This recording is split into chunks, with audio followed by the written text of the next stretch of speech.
Telangana special mutton keema ముటిలు ఈ రోజు చేసుకున్నాము. మీరు కూడా ఒకసారి ట్రై చేసి చూడండి, మీకు కూడా ఖచ్చితంగా నచ్చుతుంది.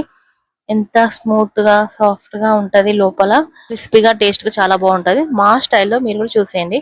ముందుగా ఆనియన్, పచ్చిమిర్చి, చింతపండు, అల్లం వెల్లిగడ్డ పేస్ట్ అన్ని ఫ్రై చేసి పెట్టుకోవాలి. కట్టలో కొత్తిమీర, ఒక కట్ట పుదీనా, కొంచెం కలపాకు కూడా వేసుకొని ఫ్రై చేసుకున్న తర్వాత శనగలు కూడా ఫ్రై చేసుకొని, కొబ్బరి, ధనియాలు ఫస్ట్ మిక్సీ పట్టుకొని, కీమా ఇంకా ఆనియన్ మనం ఫ్రై చేసుకున్నాం కదా ముందుగా, అవన్నీ మిక్సీ పట్టేసి ఒక ప్లేట్ లో పెట్టేసుకొని మనం అంతా ఫుల్ గా మిక్స్ చేసుకోవాలి. కారం, ఉప్పు మనం సరిపోయేంత వేసుకొని ఇక మొత్తం మిక్స్ చేసేసుకొని ఒక హాఫ్ అన్ అవర్ దాకా నానబెట్టేసి ముట్టలు ఫ్రై చేసుకోవడమే. ఎంత బాగా మిక్స్ చేసుకుంటే అంత బాగా టేస్ట్ అయితే ఎన్హాన్స్ అవుతుంటది, ఫ్లేవర్ కూడా తెలుస్తుంటది మనకు అలా ఏమేమి వేస్తాము అని. ముట్టలు మాత్రం చిన్న చిన్నగా చేసుకోవాలి, బాల్స్ లాగానే.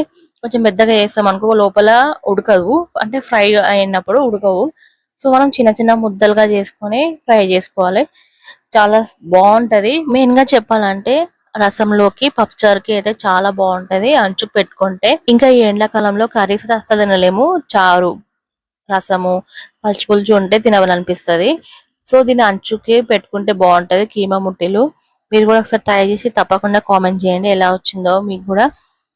మా రెసిపీ మీకు నచ్చింది అనుకుంటున్నాను.